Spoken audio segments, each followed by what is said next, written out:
Hi everyone, Jen again, and this review will explain why I yell unintelligible commands at random strangers hoping they will follow me into a dark alley.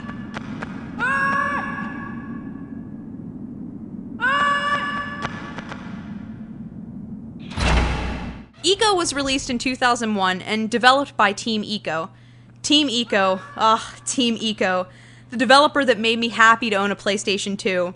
With only 2 titles to their name, you'd think they wouldn't be much of a developer to talk about, but those 2 games are ICO and Shadow of the Colossus.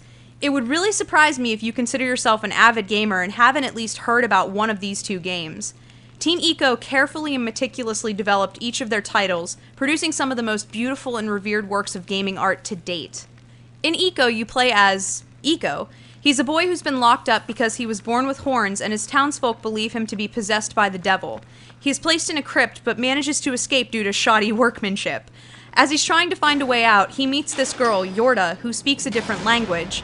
ICO is compelled to escape with her because I guess she's pretty hot, or maybe just because he's a good kid.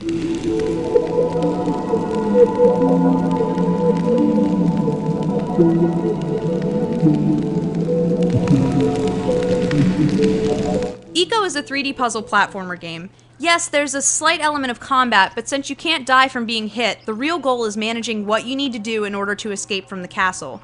You have to pull Yorda along with you throughout levels, which adds an interesting aspect of multitasking to ICO. Shadow demons are hell-bent on capturing her for the queen, so if you leave Yorda all by her lonesome in order to solve a puzzle, chances are shadow demons will drag her into the black pits that they spawn from. But don't fear, noble gamers. Team ICO didn't lean on this method of gameplay for the duration. Get into the thick of things and you'll find out for yourself. When I'm playing ICO, I don't really feel like I'm being told what to do. The game is directing me in a very linear manner, but it's incredibly easy to forget that when you feel as though you have a large expansive world to explore. There's the success right there. I feel like I have a huge world I'm exploring. In reality, I'm moving from puzzle to puzzle, all in contained environments. ICO is just so compelling and very emotionally moving that you make your own way through each level without really being told you're making progress.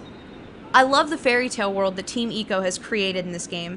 The characters are very well done, and for a studio's first title, this game blows most convention in game design out of the water.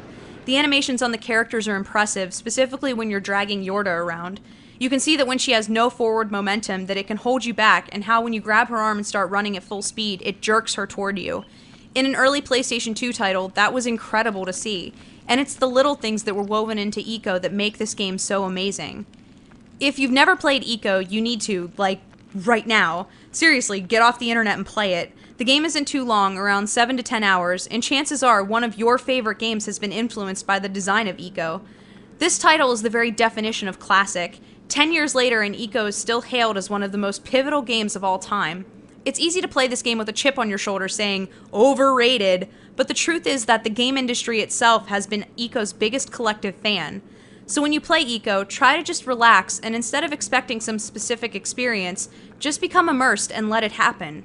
The best way to pick up ICO is probably eBay or another online vendor, as any retail store selling used copies has put a high price on nostalgia. Luckily, Sony has slated to release an ICO Shadow of the Colossus compilation for the PS3, so if you want to hold out and get a shiny updated version of not one, but 2 amazing games, you won't have to wait for too long. Also, keep an ear to the ground for the 3rd game in this series, The Last Guardian, which should also be dropping on the PS3 at the end of the year.